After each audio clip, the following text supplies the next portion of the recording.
I'm getting bored of doing these. I've had to do a few. It's Talk of the Town 42.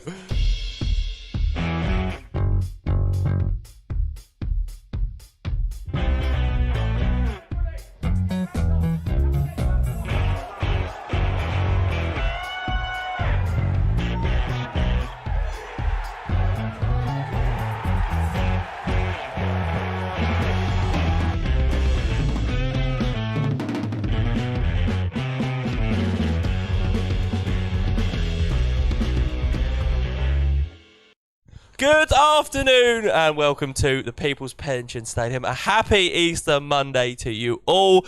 Harry Maynard, a happy Easter Monday to you. Happy Easter Monday. Any eggs today?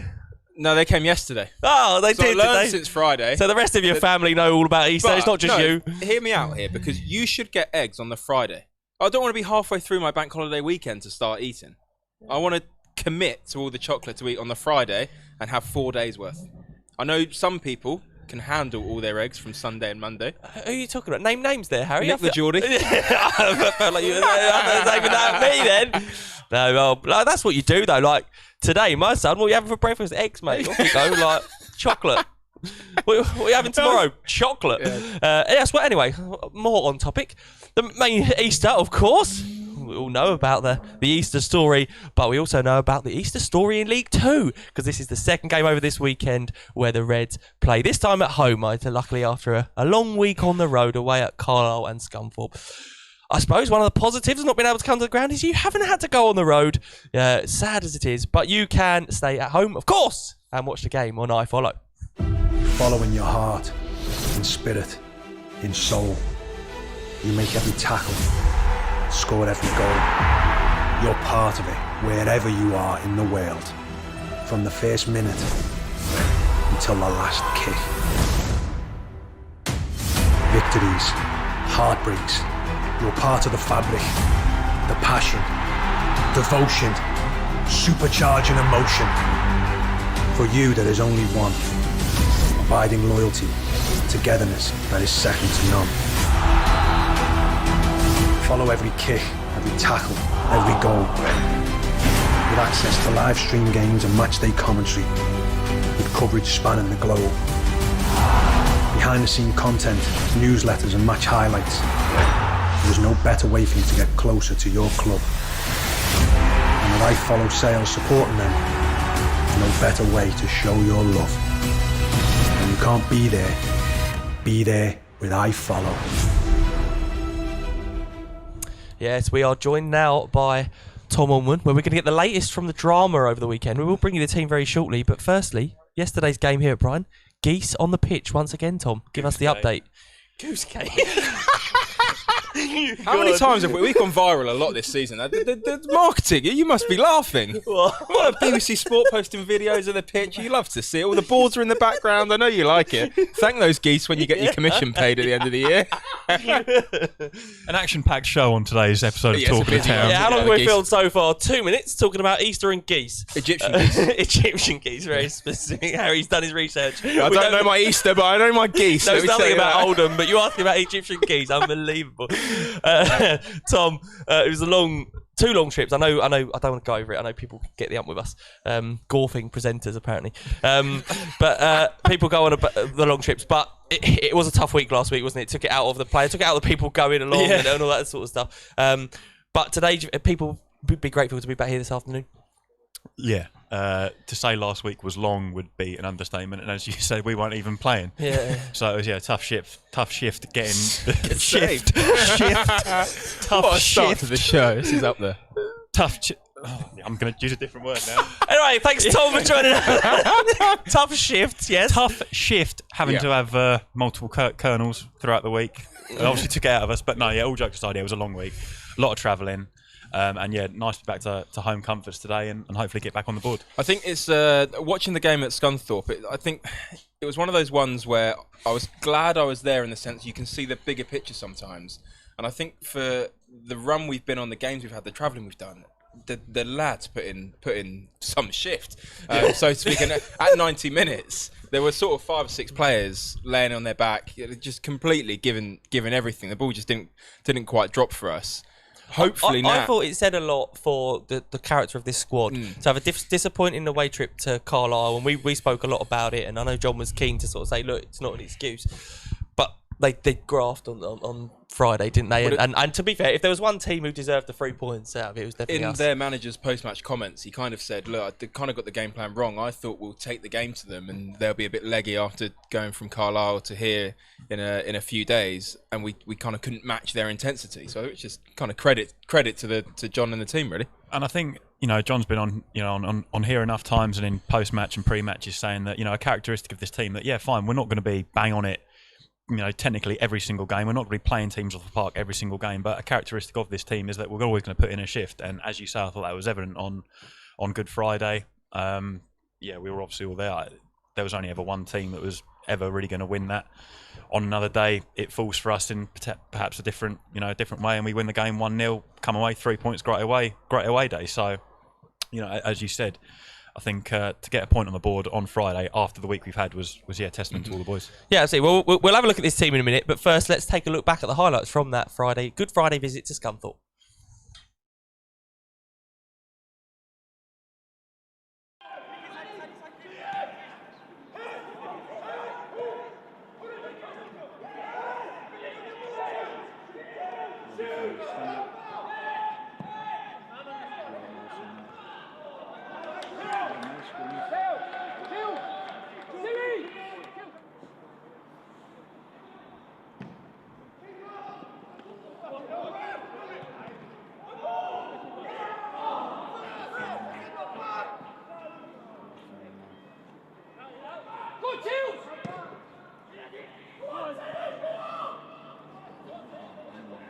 Come on, Jakey! Strike that sand!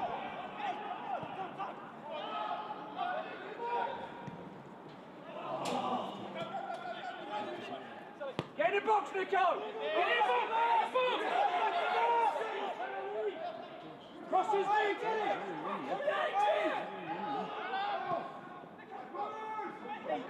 Oh, great ball!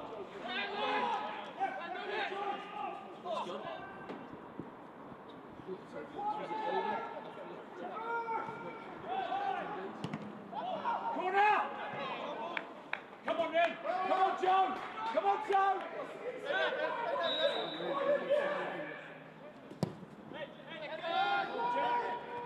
Great ball, Jack!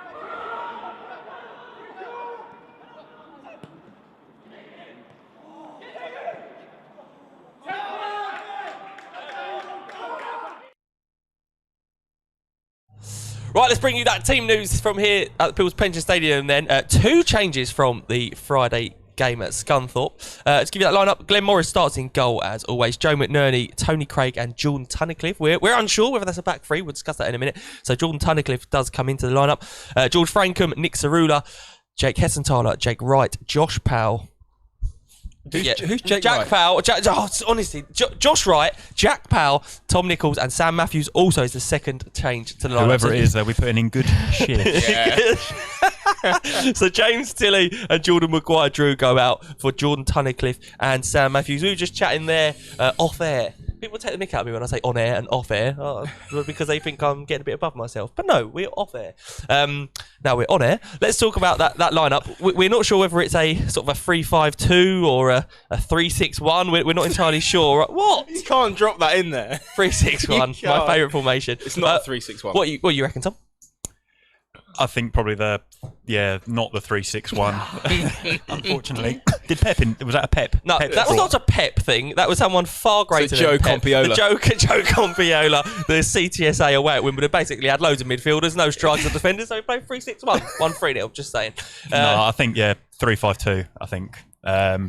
So that'd be Joe McNerney, Tony Craig, Jordan Tunnicliffe as the back three, and then you're assuming sort of Nick Cerula and George Frankham as wing backs. Assuming so, yeah. But I mean, we've had a few sort of different variations of that sort of starting 11 in different cases over the course of the season. So yeah, we'll have to wait for the whistle to go before we see. But I think it's a good team on paper. Tunny back in, yeah, always important. I think maybe not evident as much at Scunthorpe, but certainly at Carlisle and the games that we have missed him on, obviously we kept the clean sheet on Friday, but I think just his presence and his leadership Yeah. and just what he brings to the team. I think since he's been here, in a similar way to Tom Nichols this season, since he's been here the last 2 seasons, John Tunnicliffe, he's been a really key player. When he's not been in the side, I think we've missed him. I was going to say he's almost like a talisman, but can you have a talisman at centre half? Not sure. Yeah, that could be a good debate. Well, One for the 3-6-1 you the purists. viewers, tell us. you can put a shift in and tell us in the comments. Can you be a talismanic defender? Nada's on the Just bench not as on a well, which I 3-6-1. think is good to see. Obviously, he had enough of a knock to rule him out on Friday. But I think there was a case to be made that in the last sort of 10-15, when we were really knocking on the door at Scunthorpe, you think, just some real raw pace up front might have helped us. So it could be the same today. If it's a tight game and you bring Nadders on at the end. A real positive, isn't it? That bench, when you're looking at it, you've got Jordan Strong. Maguire, Drew, James Tilley, Ashley Naddison, all three players that can change a game, absolutely. One thing, let's talk about Sam Matthews' starts today. He's come on the last 2 games, I believe, and both times he's looked good. I think he's looked effective. He's sort of got into the game and made a difference. And expecting to see more of the same today, Harry. Yeah, and I think again, there's thoughts. I think John's quite clever in the way he always has sort of 2 natural set piece takers on the pitch all the time. If Maguire Drew's dropped out, Matthews can come in. Two left-footed players that have got real good delivery. Obviously, Powell's always Josh in there. Powell, yeah. Josh Powell's always in there. He can hit it on his right foot. But I do think it's quite a strong point. We maybe haven't scored as many goals as the management team might have liked from set pieces, but the amount of chances we've seen for McNerney in particular really seems to always be the target from set pieces. It's coming, it feels. When I always trust the years gone by, there's been players who've taken set pieces for us, and I go, you best get ready and Hawley. This one's coming your way. I don't feel like that at all. The delivery from set pieces is so good. We've got a really talented bunch when it comes to that, and it'd be nice to get a few centre halves on the score sheet. One thing that I was listening to the Peter Crouch. This is well off topic again. It's the theme for the show, I think, today. I know where you're going with this. Read you like a book. I was listening to the Peter Crouch podcast the other day, and they were saying the first man never gets credit. It's always battering the corner taker for not getting it past the first man, but he never gets credit. And I was like, yeah, interesting way of looking at it.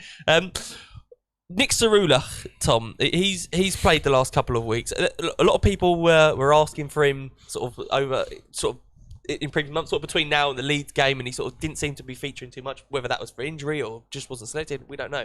But the last 2, he's been given a chance and he's taken it, hasn't he? Yeah, and I think it goes back to, with the system that John likes to play, he is almost the perfect sort of player for the position, in that he can get up. I think at Carlisle, for me, he was probably our best attacking threat. You can play in left back, left wing back, left mid. We've seen him deployed. And I think today, whether it's the 3-5-2, 3-6-1, whatever, I think he'll be crucial in both our attacking and defensive phases of play, because, as I say, he can do both. So yeah, he reminds me of Panucci a little bit in his kind interesting of comparison. I can see why. I think he's got that kind of ability where you're not too sure how he's going to beat the man, but he always seems to do it. I'll give you that, he might have a little bit of a loose touch, but he gets his body in a really good way. Oh, he should have passed it, and all of a sudden he dribbles away and he goes. Yeah, I know what you mean. It makes an exciting watch, and like Tom said, there's been a couple of games recently where he's really stood out. And it's good to see him getting a good run in the side, especially when we missed Dallo, who's been playing out at left back for quite a long time of the season. Again, we're not necessarily weakening ourselves by bringing in so-called players to fill those gaps. Cerula is there on merit. Yeah, I think one other thing I was going to talk about was Scunthorpe. I thought we created the better of the chances. Yeah. But over the last 2 games, we haven't created loads of gilt-edged chances. Sort of chances where you go, how's he missed that? We haven't. So we obviously haven't scored in the last 2 away games, and we haven't created an abundance of really good, clear chances. Do you think that's something John's sort of taken into account by picking his team, bringing in Matthews, who is a creative player, to maybe put those chances on for the likes of Tom Nichols? Yeah, I think it's a difficult one because, again, we've spoken a bit about the team. The personnel hasn't changed too often over the course of the season. Obviously, you have injuries and all that sort of stuff. But I think fundamentally, and maybe, over these last 3, 4, 5 games, sometimes it just doesn't fall for you. And that's not to say that's an excuse, but, you can have all the hoo-ha, like all pre-match shows, post-match, all this sort of stuff. Fundamentally, it's a game of football. Sometimes it's going to drop for you, sometimes it doesn't. In the same essence, not every win is a win that wins you the World Cup, and not every loss is a loss that's the end of the world. It's, I think the best example of that was at Morecambe, whereby first half we were probably the better team, should have scored. Second half they were better than us and scored, so we lost the game. Yeah, it's sometimes I think it's maybe easy to look at, what should we be doing, shouldn't we? I think the boys have proved, aside from the Leeds game where, we obviously did well, we've got enough in the squad to, on our day, match anyone. And it doesn't matter who we're playing against. Sometimes it doesn't drop for you, sometimes it does, sometimes you win, sometimes you lose. Not every game's not you every can't game's put your hat on something that's definitely don't get too high, don't get too low. Absolutely. One thing I noticed earlier on, going through the fixture list with my wife, telling her where I'm going to be every Saturday for the next few weeks. One thing I really noticed was we play Bradford next Tuesday away from home, which is obviously a long way. Other than that, we haven't got a huge amount of travelling left to do. We're either at home or Saturday we're away at Southend up the road. Then we go to Bradford, but then we're either at home, Newport County, Stevenage. We haven't got that far to travel. Do you think that could make a difference? I mean, personally, from our point of view, I'd probably say yes. From the team point of view and the manager's point of view, probably more so on the Tuesday night game. So it's a shame we've got Bradford on the Tuesday night, because then you're getting back. It's still 5, 6, 7s in the morning the following day. How far's Bradford? Well, when the coach, they've got to stop a couple of times. I know what you mean. Southend, however, the ones on the Saturday where you can travel the same day. I was going to say, I think there's only now. I think Bradford is now the only overnight trip we've got left. That's what I'm getting at, because John's made the point that travelling and staying overnight, there's not a huge amount to do in the hotels. I'm not saying these games are easy. Southend have certainly put themselves up. Newport fighting for position. Stevenage are on great form. So those away games are going to be tough regardless. But it must be nice to be able to get on a coach at 10 a.m. in the morning and play at 3 o'clock rather than the night before. Yeah, I mean, we've all done it at one point in time. These overnight trips are boring. John has said himself, it's not a case of you go up and you're on holiday overnight and all these meals and beers and great. My wife, if you're watching, hey, not a holiday, see? But it's the run-in's the run-in. Bradford on a Tuesday night, not ideal at the best of times, let alone in the COVID world where we've had before. We always get shafted with Bradford on a Tuesday night. And I think we've got 8 games left after today, something like that. Yep. I think I said it a few shows back, I don't think we're in a position yet whereby nobody's got nothing to play for yet. I think the league table is such whereby, Southend have obviously got everything to play for. Bradford is still sort of on the cusp of potentially playoffs if they put a run together. So there's going to be no easy games, and it's, we've got to make sure that we finish the season strongly and, can hopefully take some of that momentum into next season, which I thought we saw. We obviously a bit slow starting this season, but the momentum we had certainly at home from last season under John certainly carried through to next season. So we've got to make sure we do that. I think the other thing is an absolute newsflash here, in that I am not and have never been a professional footballer. But I've seen you play, and you're not. Cheers, you're not, mate. The travelling on the day of I feel like, from a player's point of view, can you get up for it? Not that you're not up for a game, but you've got that little bit of a buzz getting on the coach, going to the game all on the same day. Whereas, if you're going the day before, you've got a long coach journey, then you've got to sit in a hotel room on your own or just with the one other person you're rooming with, and again, it slows it all down a little bit, and maybe you get to the stadium and it's not quite the same buzz you might have had you travelled up all together on the same day, get straight to the ground, maybe a bit of a walk and get yourself going. So maybe that might be a nice little factor to have on these away games, that we might just go into it with a little bit more of a hop in our step. Spring on our step. Hop on our step. There you go. What a spin. Yeah, absolutely terrible catchphrase, but we'll use it. We'll go with it. I can see Gary Smith over my shoulder. He is on his way. Here we're coming up. We will have the view from Oldham. Steve Leakes here to do the CTSA Reds rollover draw. Tom, thank you very much for joining us. Thank you. We're back after the break and we hear an advert from the People's Pension. 2017, £30 million has been lost to pension scammers. That's about 26,000 Premier League season tickets. During these uncertain times, it's more important than ever to defend your hard-earned money. Be on the ball to anyone contacting you out of the blue. Find out more about pension scams and how to avoid them by visiting our website.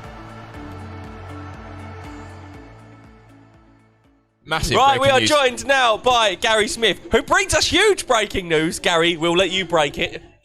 Well, according to the EFL website that I checked on the referee, because I always like to see, have they refereed us before this season or refereed Oldham, it was going to be a gentleman called James Adcock this afternoon, and I've now seen on the team sheet it's a referee called Will Finney. Wow. So I might just have to do a quick bit of research as to how many yellow cards he's administered so far this season. There's a changer of referee. Yeah. That's why we get you on, Gary, for gems like that. There you go. Gary, Oldham, interesting side, aren't they? They sort of had a few. At times you sort of thought, oh, Oldham looked good this season. At times you thought, oh, Oldham looked terrible this year. Ultimately, I think they're sort of around 15th, 16th. A lot of goals in their games, I always find. Yes, yeah. Are you expecting goals today? I am expecting goals today, and obviously you're hoping that you see goals from players in red shirts because travelled over 1,000 miles last week, Joe, to see 2 games where Crawley didn't score a goal. Not for the want of trying. Obviously, had one ruled out on Friday. Interesting thing about Oldham, I think, is that their away form is far better than their home form.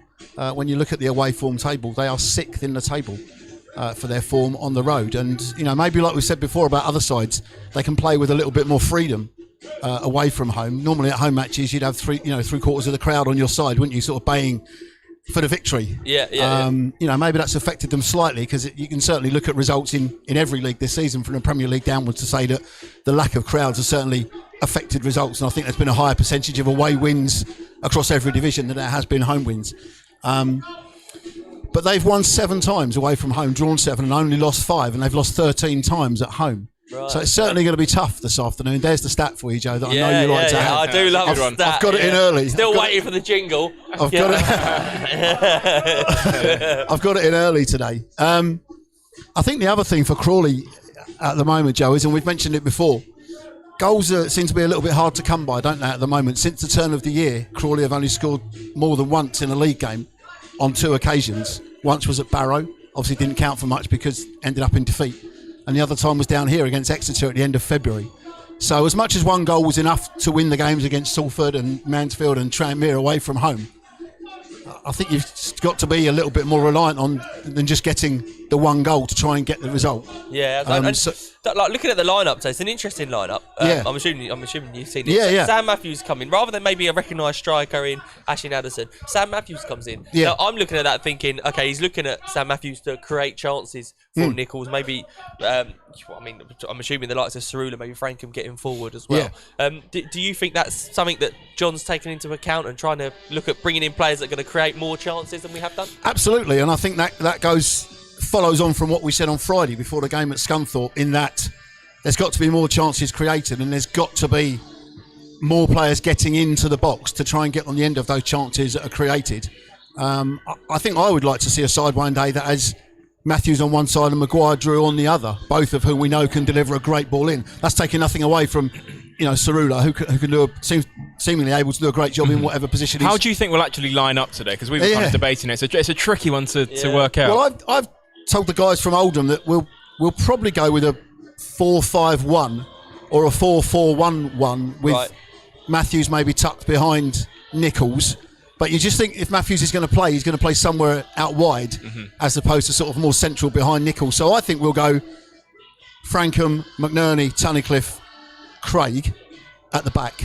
I think Cerula on the left-hand side, Matthews on the right-hand side, Powell, Hessenthaler and Wright in the middle, trying to get somebody... So I've got it written down here as like a 3-5-2. Okay, We've discussed a 3-6-1 with a box. And you feel like we've discussed all sorts of different options. But that can play into our hands as well, because equally Oldham will be scratching their heads as to how we're going to line up as well. John's done effectively all season, isn't it? A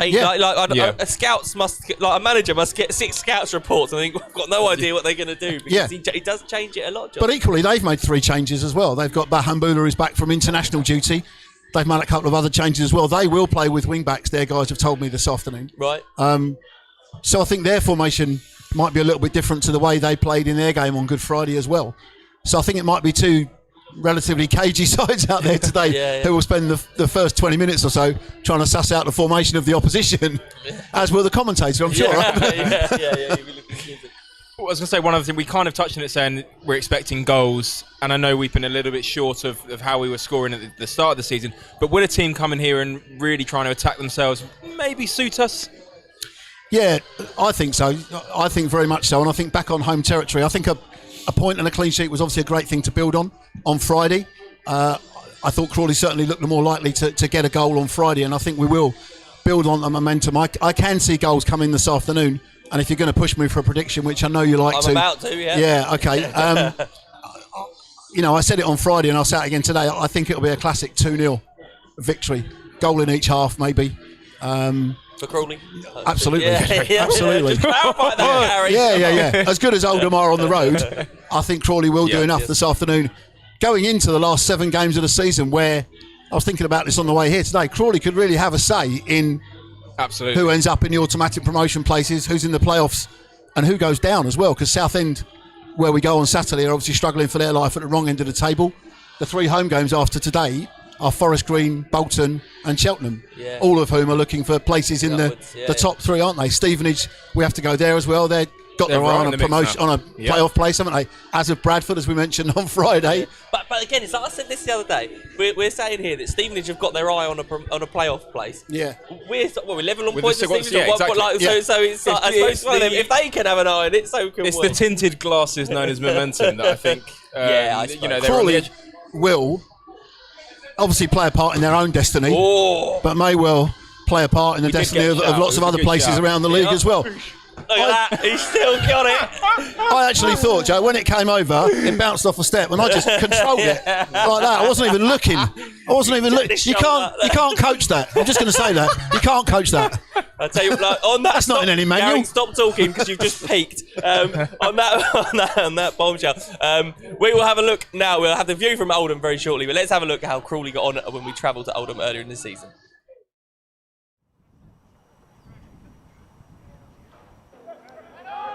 Ball is just being allowed to bounce, but Oldham do have it. McCalmon. Wide to Whelan. Whelan's ball in! And Danny Rowe heads home. That was far too easy for Oldham Athletic. Make no mistake, the ball in is a very high quality, but no one was marking Rowe. All he had to do was glance it. Maybe Morris could have done better, but Oldham have the advantage.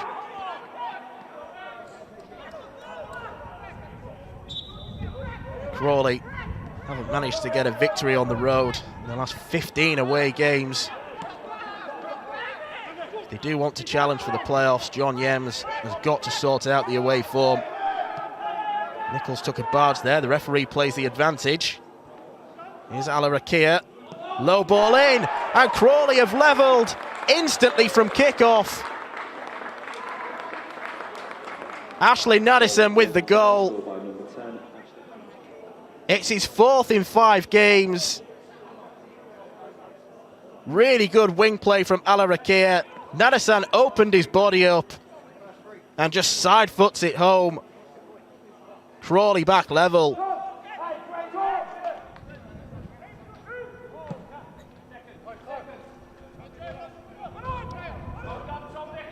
The long ball reaches Frost.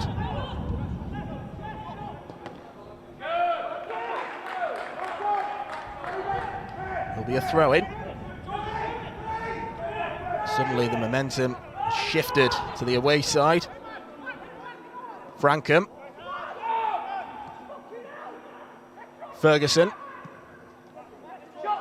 Comes to George Frankham, lines one up. Oh, what a stunner! George Frankham with an absolute belter from distance. Would you believe it? That's his first goal for nearly 4 years. Certainly well worth the wait, and he's first in a Crawley shirt. How about that to put your side 2-1 up?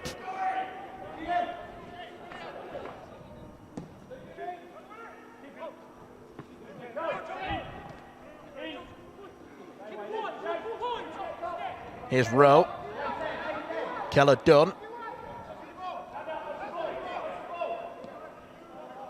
Keller Dunn lofts one. It lands on the roof of the net. Don't know if he maybe saw a gap that he could exploit. Just got a bit too much on it.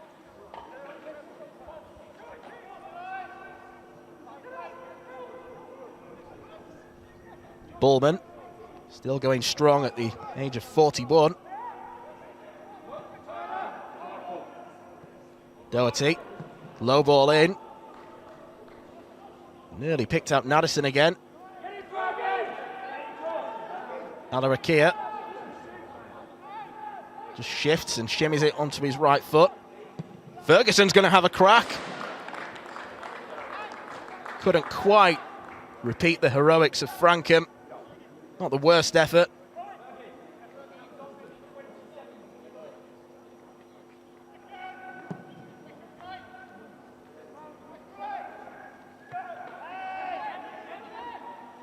Been a very entertaining first half of football so far. Crawley looked to break forward again. Very good goalkeeping from Ian Lawler.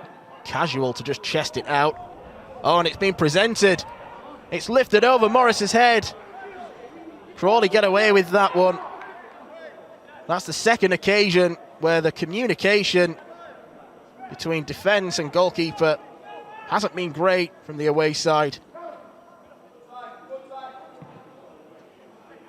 Corner to the back post. Piergianni hits the crossbar. He headed it into the ground and it just bounced up. Whistle goes. Head in hands for the Oldham defender. So close to getting back level.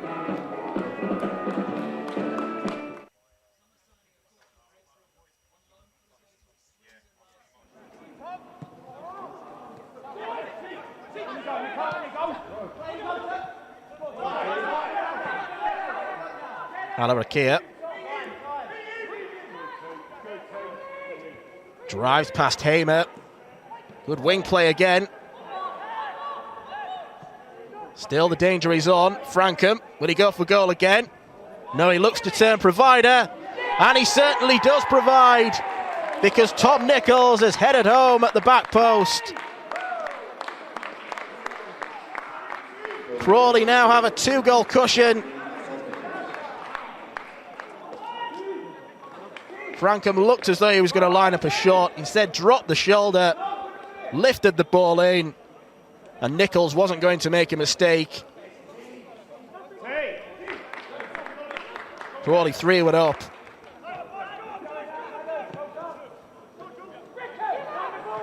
Rowe. Here's the substitute, Dylan Farge. Now Badan drills it in, and it's turned home by McElhaney. Well, the celebrations are muted as you'd expect, but Oldham have got a route back into this game. Nice finish from McElhaney.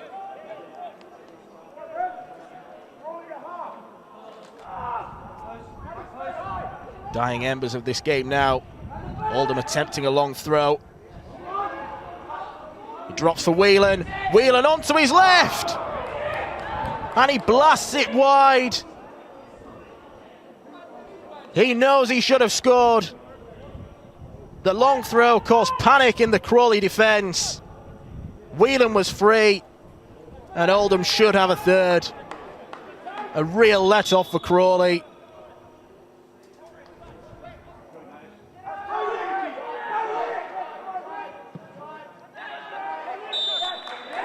Well, the wait goes on for Harry Kewell for his first League Two win. Danny Rowe gave Oldham the advantage, but then goals from Ashley Nederson, a stunner from George Frankham, and Tom Nichols' header were enough for Crawley. Conor McElhaney pulled one back, but it's a winless start for Oldham this season. It's finished. Oldham 2, Crawley 3.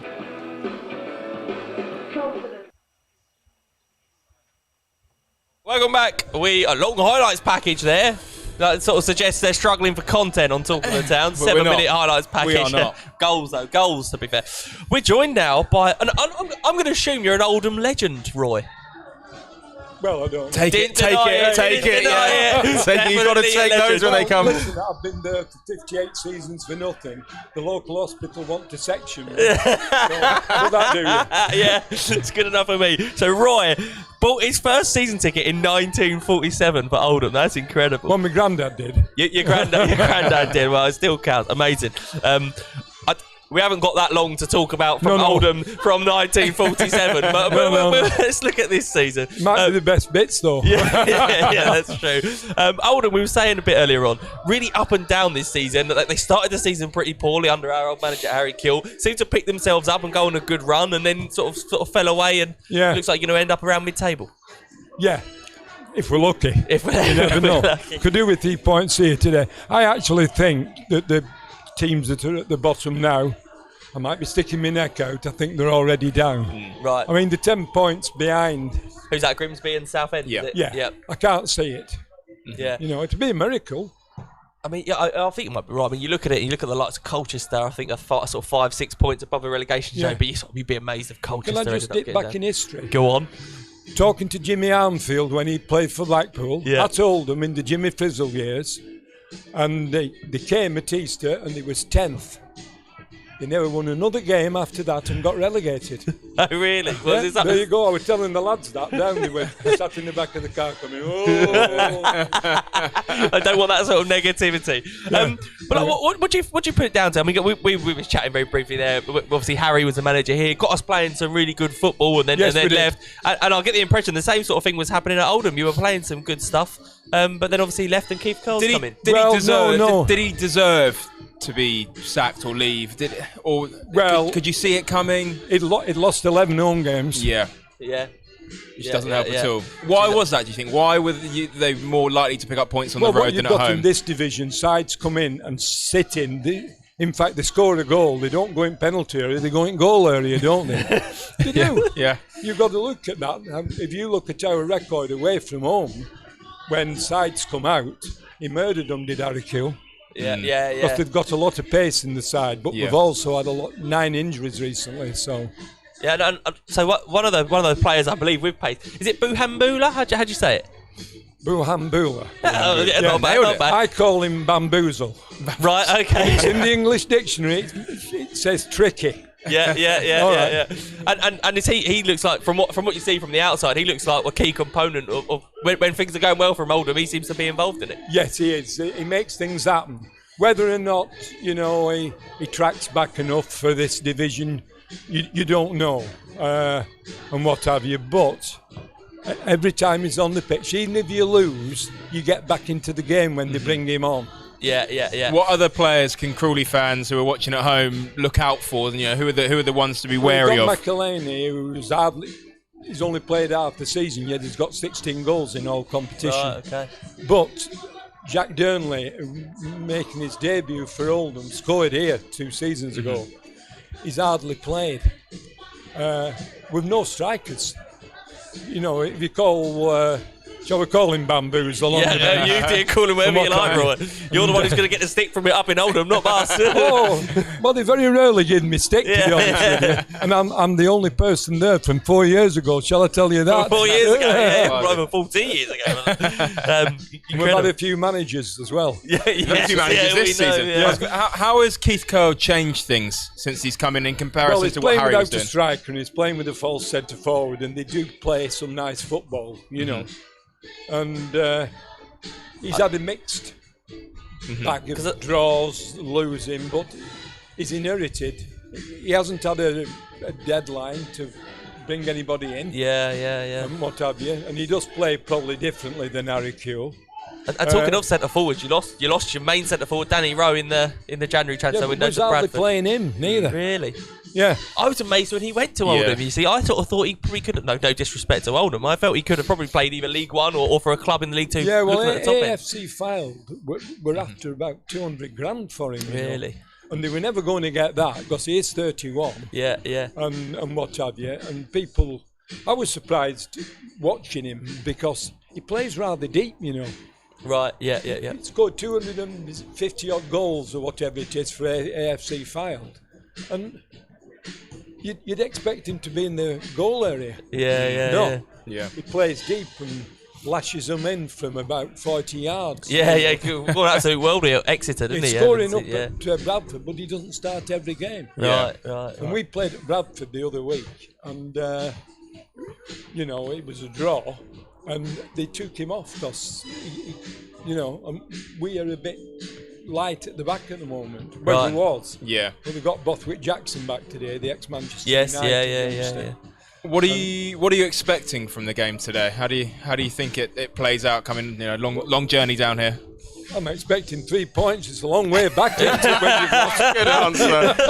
Come on. And you expect, And finally, Roy, you've probably been to a lot of places with Oldham. You've seen a lot. You must have been excited to come here to the People's Pension Stadium this afternoon. One of the nicest stadiums you've ever been to.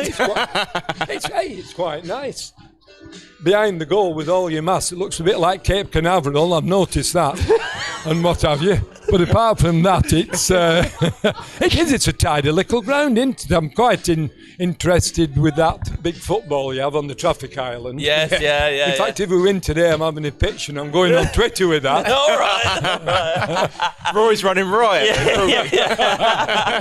Roy, really appreciate Cheers. it. Amazing that you followed Oldham for such a long period What's your of time. score prediction today?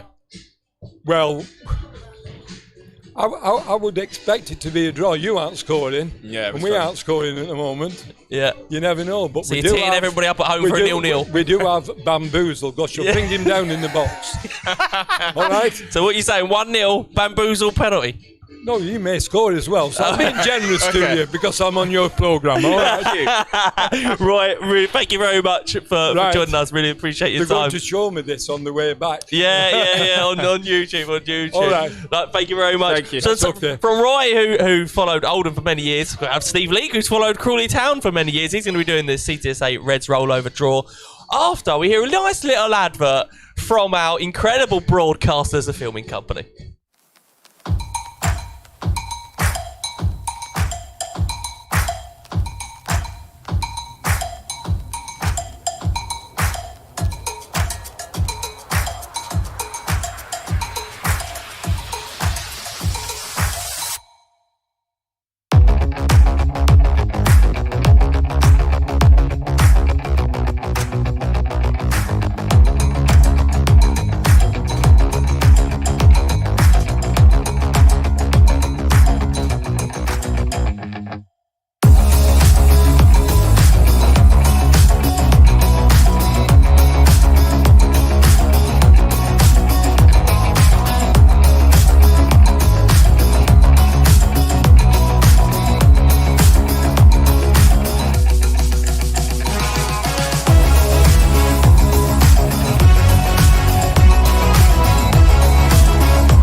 It's that time of the month where it is the Reds rollover draw. Steve Leake from the CTSA has joined us once again. Afternoon. We got 4 prizes. First prize, £66. Second, if I'm wrong, Steve, just nudge me and tell me. Second prize, £33. Third prize, 2 executive area tickets for when we're back open. And fourth prize, signed memorabilia. Talk of Town memorabilia that is signed by me and Harry. I joke. It's proper stuff, proper valuable you could stuff. give away some Easter eggs. Yeah. Oh, I was going to bring an Easter egg, but Monday, innit? You only get them on a Sunday. Yeah, exactly. I have this habit of picking out someone who's going to win, so I'm going to pick someone random who I don't even know. 26, Steve Priest. He's my prediction. You haven't won yet. He's going to win. Yeah. You haven't won yet, Steve. But he's my prediction. Last week I picked out Tester and he ended up winning. I don't want people thinking this is a fix. But he's 26. Right, let's go. First prize, £66. Steve puts his hand in the bag. The tension builds. He reveals the answer. 36. Oh, not far off. 26. Chris Cheshire. Congratulations to you, Chris. You win £66. Well done. Okay, who's next?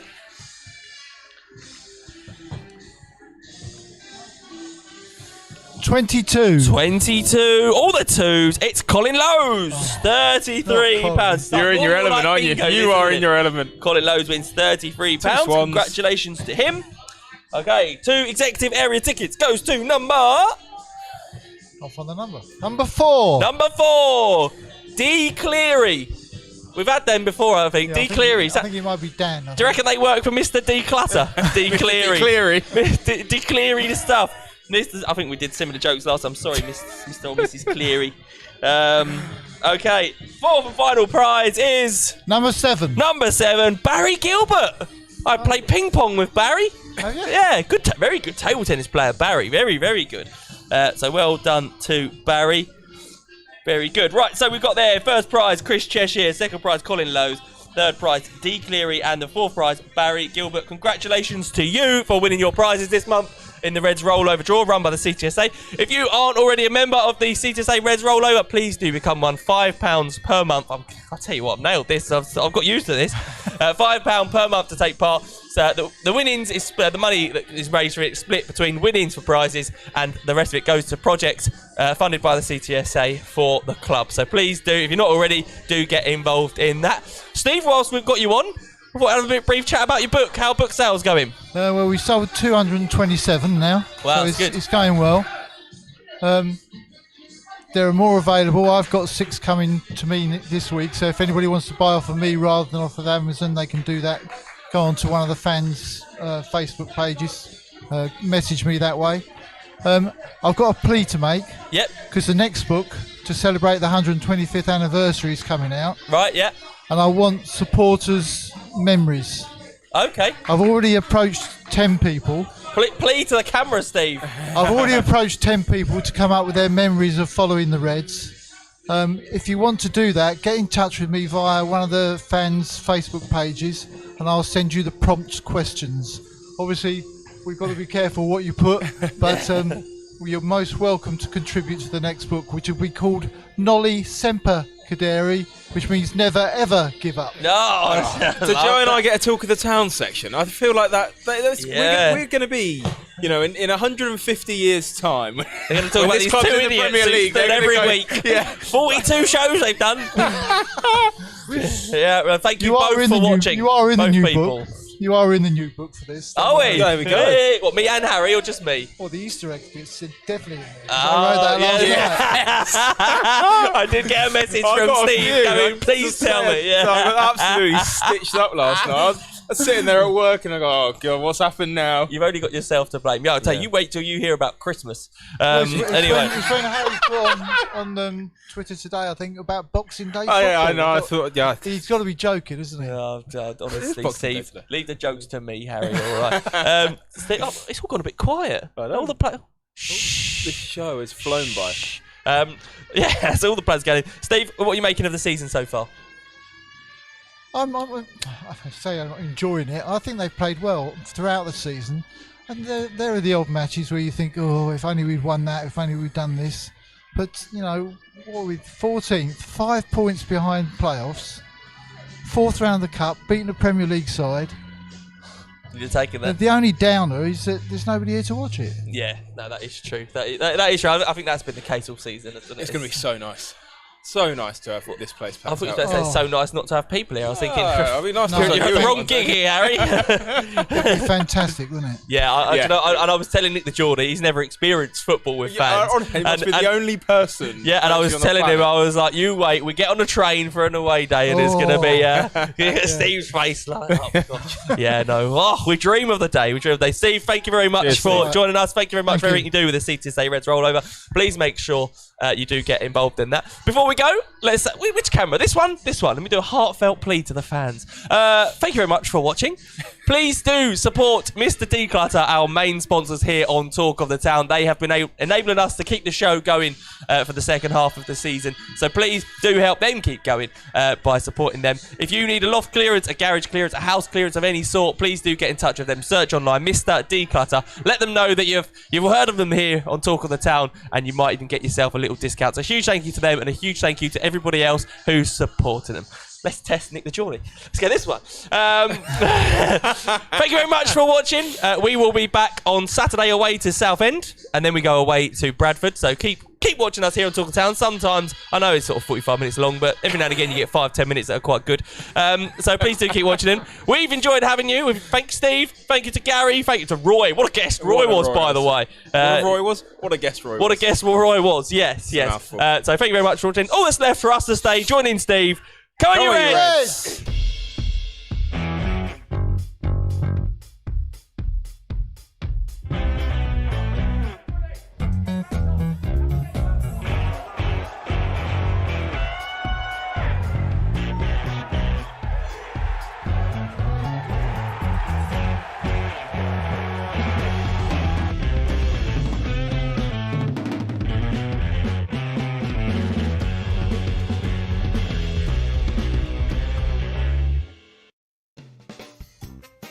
What a show. If you enjoyed it as much as we did, you need to subscribe to our YouTube channel, hit that bell icon so you can be notified about when we are next live here from Talk of the Town. Make sure you don't ever miss an episode, subscribe, hit the bell, and we will see you again very soon.